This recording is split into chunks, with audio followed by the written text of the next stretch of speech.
뷰티풀 굿모닝 시간입니다. 다울투자증권 영업부 이성웅 차장 함께합니다. 어서 오세요. 네, 안녕하십니까.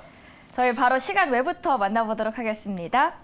시간 외 종목입니다. 크게 세 가지 테마로 나눠볼 수 있는데요. 먼저 리튬, CES, 그리고 코로나입니다. 먼저 가장 많은 시세를 낸 금양부터 볼까요? 금양이 이 민주 콩고의 리튬 자원 개발 목적으로 현지 광업법인에 1,900만 달러를 투자하기로 한 가운데서 1차로 95만 달러를 투자를 했습니다. 이 소식에 부각을 받았고요. 시간 외에서는 5% 이상 움직였습니다. 또 3년 만에 온전하게 컴백한 CES 2023. 올해 첫 이벤트인 만큼 확실히 시장의 반응도 뜨겁습니다. 시간의 종목에서 레인보우 로보틱스, 에브리봇, 그리고 유일 로보틱스 이 세 기업 모두 CES의 이벤트와 연관성이 있는 기업이죠. 그리고 그 안에서도 미래차 반도체, 웹 3.0 등의 다양한 키워드가 있지만 시간 외 시장에서 주목한 건 바로 로봇이었습니다. 각각 시간의 상승도 함께 만나볼까요? 레인보우 로보틱스는 4.91%, 에브리봇은 2.78%, 유일 로보틱스 같은 경우에는 2.74% 상승했습니다. 그리고 이 외에도 아래 보시면 나노엔텍이 있는데요. 진단 키트주로 꼽히는 나노엔텍이 강세를 보입니다. 중국에서 국내로 들어오는 모든 입국자에게 PCR 검사를 실시한다는 우리 정부의 고강도 방역 대책 영향으로 풀이되고요. 이날은 장 마감 이후 2%대 상승했습니다. 시간 외 종목들에서 주목되는 기업 있을까요? 우선 1차적으로 이제 금양 다시 한번 좀 봐야 될 텐데 작년에 정말 제 금양의 해라고 해도 과언이 아닐 만큼 주가가 좀 크게 상승을 했습니다. 근데 어떻게 보면 금양 같은 경우에 이제 얘기가 나왔었던 리튬 쪽에서의 투자, 그럼 2차 전지 사업에 대한 진출 부분이 여러 가지 호재가 있지만 실질적으로 금양 같은 경우에는 이 발포제 쪽에서의 발포제가 본업이고 이쪽에서 안정적인 수익이 나오고 있으니까 이런 신사업 진출과 그리고 투자 또 부산 쪽에서의 그런 R&D 센터를 설립하는 여러 가지 그 행보에 대한 부분에 있어서 주가가 지금은 더 반응을 하는 걸로 지금 판단이 되고 있고요. 그러기 때문에 이 발포제, 그러니까 화학 사업에서의 그런 노하우 같은 경우가 이런 2차 전지나 그런 수산화 리튬 가공이나 이런 사업 쪽으로의 진출을 하고 있는 상황이기 때문에 이 금양에 대한 어떻게 보면은 실적도 실적이지만은 이 성장성의 주가가 더 민감하게 더 반응을 하고 있는 그런 현재 상황이고요. 약간의 좀 시가총액이나 실적으로 봤을 때 주가가 오버슈팅한 감이 없지 않아 좀 있긴 합니다. 그렇기 때문에 그 주가도 지금 11월 초부터 41,000원 했던 주가가 지금 23,000원까지 내려왔는데 어떤 매수 관점으로 하는 것보다도 이 실질적으로 그런 것 같아요. 모든 어떤 성장성에 주목을 받고 있는 기업들이 어떤 제품이 나왔을 때 그 성장성에 맞는 매출이 잡혔을 때 매수 관점을 잡는 게 낫다라고 좀 판단이 되고 있고요. 그렇기 때문에 아직 그런 수소, 연료 전지나 여러 가지 사업에 대한 추진 부분, 또 리튬 쪽에서의 이런 부분이 가시가 됐을 때 이 금양에 대한 종목을 다시 한번 보고 매수 관점으로 들어가는 게 맞지 않나라고 좀 생각이 됩니다.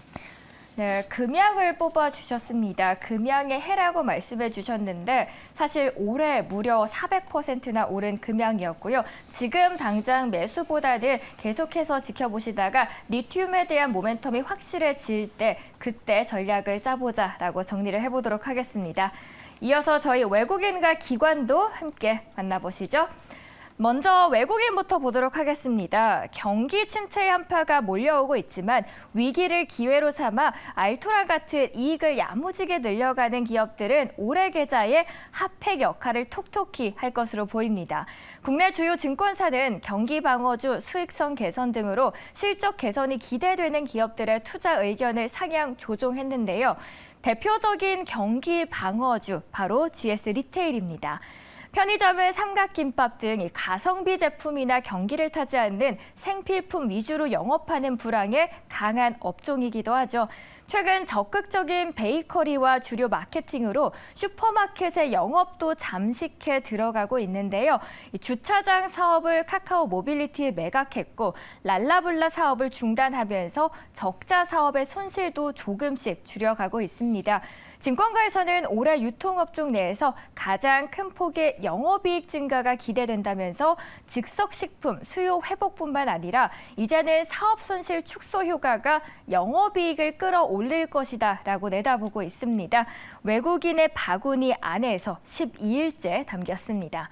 이어서 KTNG는 10일 그리고 삼진 LNG는 6일 연속적으로 외국인이 담는 모습을 보이네요.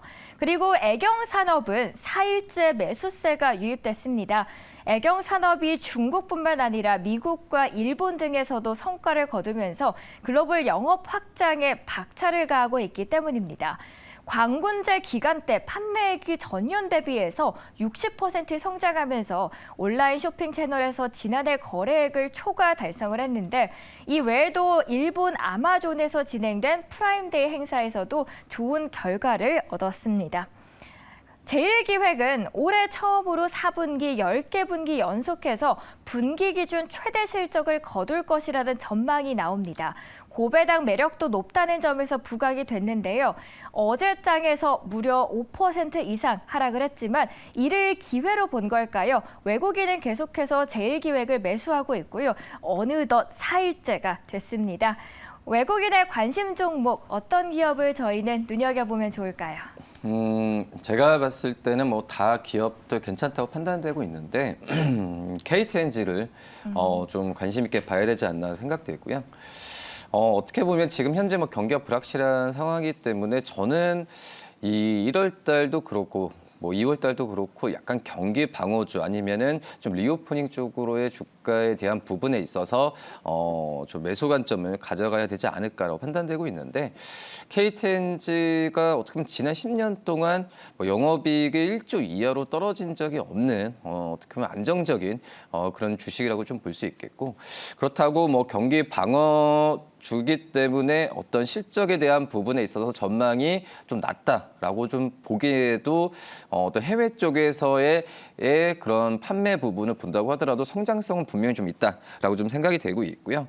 이 미국 쪽에서의 사업 이 관련형 담배 쪽의 철수 부분에 있어서 우려감이 좀 있었지만 인도네시아를 중심으로 한 신흥시장 쪽에서의 이런 그 진출과 실적이 이 부분을 만회하는 쪽으로 좀 가고 있다라고 좀 생각이 되고 있고 그리고 뭐 주주하는 정책이나 여러 가지 면에서 봤을 때 저는 KTNG가 어떻게 보면은 참 클린한 종목이라고 좀 생각이 되고 있어서 어떤 주가가 지난주에 좀 큰 폭의 하락세를 좀 보여주었는데 만약 중장기적으로 올해를 좀 대비한다 상반기 때를 안정적으로 좀 끌고 가고 싶다라고 한다면은 이 뭐 KTNG에 대한 좀 관심을 계속 가져도 괜찮지 않을까라고 좀 생각이 됩니다. 네, 산타랠리 기대감이 사라진 가운데에서 사실 KTNG가 고실적을 바탕으로 해서 연말 10만 원까지도 근접을 했습니다. 방금 전에 말씀해 주신 것처럼 사실 28일 날 확 꺾이면서 8만 원 선으로 내려왔는데 그 하락의 이유가 뭐였을까요? 우선은 뭐 배당에 대한 그러니까 KTNG가 어떻게 보면 대표적인 배당주로 좀 꼽히고 있죠. 그렇기 때문에 배당락에 대한 부분에 있어서 주가 떨어진 부분도 있고요. 뭐 하지만은 떨어진 이후에 어떤 큰 폭의 하락세가 나타난다는 것보다는 거래량이 지금 줄고 있는 상황입니다. 뭐 그렇기 때문에 이 거래량이 주는 부분에 있어서는 이제 과도한 하락은 이제 더욱더 나올 가능성이 좀 제한적으로 가지 않을까라고 판단되고 있고 오히려 그 어제 뭐 주가 2.2%대 하락세 보여주었는데 저는 오늘 시초가에 좀 매수 관점으로 잡아도 좀 괜찮지 않을까라고 좀 생각이 됩니다. 네, 배당락 이슈 때문에 하락을 했지만 사실 앞으로는 오히려 더 하락할 이유는 없다라고 말씀을 해주셨고 그래서 오늘 장에서 시초가의 매수 전략까지 제시를 해주셨습니다. 오늘 장에서 투자하시는 데 참고하시길 바라겠습니다. 저희 이어서 기관도 바로 보도록 하죠. 태국은 25일째 시력검사 장비 생산업체 휴비츠는 기관이 13일째 담았습니다. 그 아래 CJ는 어제 회장의 연설이 있었죠. 핵심 사업에서 역량을 조기 구축해서 글로벌 경쟁사가 넘볼 수 없는 구조적인 경쟁력을 확보하고 강화해 나가야겠다라고 하면서 디지털 전환 가속과 과감한 연구개발 투자 등을 주문을 했습니다. 이날 기관은 11일째 매수를 합니다. 그리고 하나투어도 보이는데요. 하나투어는 지난해 항공권 발매 실적이 약 8천억 원으로 이중 해외 항공권 실적이 약 6천억 원이 나왔습니다. 해외 항공권 실적은 2021년과 비교하면 무려 580% 증가한 건데요. 항공권 발매 실적은 이 다가오는 여행 트렌드를 예측하는 척도가 되기도 하죠. 올해 초에는 항공권 가격이 더욱 안정화되고 그에 따른 해외여행 증가세는 더욱 뚜렷해질 것이라는 전망이 함께 나오고 있습니다. 기관의 수급이 들어온 종목 중에서 저희는 어떤 종목 픽할까요? 우선 TNL 한번 좀 봐야 되지 않을까라고 생각이 되고 있고요. 주가가 거의 떨어지지도 않고 오르지도 않고 거의 답보 상태에 있는 현재 상황인데, TNL의 지금 현재 올해 6월 달에 공장에 대한 부분에 있어서 증설도 했었고, 지금 매 분기마다 이 패치의 새로운 어떤 상품이 계속 좀 출시가 되고 있습니다. 그런 점에서 매출액이나 여러 가지 영업에 대한 기대감이 올해는 굉장히 좀 높은 상황인데, 주가가 이런 부분을 지금 잘 선반영이 지금 아직 덜 된 상태라고 좀 판단이 되고 있고요. 그리고 이제 어떤 TNL의 매출의 거의 40% 이상이 이 북미 핵심 고객사죠, 히어로인데, 이 히어로가 지금 C&D에 지금 인수가 됐습니다. 그러면서 기존의 어떤 C&D의 유통망이나 여러 가지 면에서 봤을 때 이 TNL의 북미 쪽에서 실적 부분은 더욱더 가셔야 될 가능성이 크다라고 좀 생각이 되고 있고요. 그러기 때문에 의약품, 의료기기 업체들 같은 경우에도 저도 약간의 좀 경기 방어주로 좀 생각을 하고 있는데, 그 안에서 봤을 때는 TNL에 대한 관심을 좀 꾸준히 좀 가져야 되는 게 맞지 않을까라고 좀 생각이 됩니다. 고객사 유통망이 점차 강화되고 있는 TNL에 대해서 꾸준한 관심을 갖자라고 한마디로 정리를 해보도록 하겠습니다. 바로 저희 사모펀드도 보도록 하죠. 마지막 사모펀드 표입니다. 새해 첫 거래일 코스피 코스닥 지수는 개장과 동시에 상승 출발을 했지만 장중 외국인과 기관 투자자가 순매도 규모가 커지면서 약세로 돌아섰었죠. 그래도 그 안에서 버틴 섹터가 있는데 이 코스피 시가총액 상위주는 자동차 2차 전지 업종을 중심으로 일제히 상승폭을 키웠습니다. 사모펀드가 2차 전지에 관심을 두면서 강했는데요.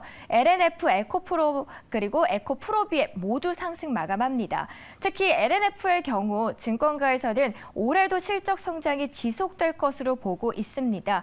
밸류에이션 매력이 높은 것도 투자 포인트 중 하나로 제시합니다. 그 아래 기아, 현대차도 볼까요? 미국의 전기차 보조금 혜택 기대감 속에서 3% 넘게 상승하며 강세를 주도했는데요. 당초 정부 보조금 대상에서 제외된 한국산 전기차도 이제는 리스 등 상업용으로 판매할 경우 보조금 혜택을 누릴 수 있다는 내용이 담기면서 현대 그리고 기아의 주가 상승으로까지 이어졌습니다. 마지막으로 삼성전자, SK하이닉스 어두운 길을 밝혀준 건 기술인가요? 올 하반기로 예상되는 반도체 업사이클에 대비해서 시장 상황에 맞는 기술 강화에 완전을 가하고 있습니다. 사모펀드 또한 관심을 갖기 시작했네요. 이렇게 사모펀드 내에서 저희 어떤 기업을 보면 될까요? LNF를 한번 좀 봐야 되는데, 우선 전기차 수요 둔화 또 그리고 여러 가지 테슬라 쪽에서의 가동률 하락이 주가에 좀 반영이 되면서 올해 어떤 11월, 12월 굉장히 좀 힘들었고, 이 LNF를 가지고 계신 투자자 분도 많다라고 생각이 되고 있는데, 이런 그 일시적인 부분 또 이제 그 환율 영향이 컸죠. 이제 원달러 환율이 좀 떨어지면서 이 북미 쪽에서의 실적에 대한 부분이 비중이 큰 LNF가 집중적으로 좀 타격을 좀 받았었는데, 어제 주가 상승과 함께 어제는 좀 저는 개인적으로 이 저가 매수에 대한 어떤 그 긍정적인 수급이라고 좀 판단이 되고 있고요. 그러기 때문에 LNF에 대한 저가 매수에 대한 관심이 좀 높아지지 않았나라는 게 어제 주가로 봤을 때도 알 수 있고요. 그다음에 양극재 기업 중에서는 LNF가 제가 보더라도 좀 가장 저평가, 내년에 EPS 한다고 하더라도 이 PER이 12배 수준이기 때문에 저평가 수준으로 판단되고 있습니다. 그러기 때문에 이 LNF에 대한 저가 매수로 접근해도 괜찮지 않을까 이렇게 판단됩니다. 자동차 그리고 2차 전지 하반기에도 주목될 수 있다라는 전문가들의 전망도 많이 나오고 있는데요. 2차 전지 쪽에서는 이제는 LNF에 좀 집중하면 좋겠다라고 말씀을 해주셨습니다. 오늘 전반적인 시장 이야기에 대해서 나눠봤고요. 지금까지 다올투자증권 영업부 이성웅 차장 함께했습니다. 오늘 말씀 감사합니다. 네, 감사합니다.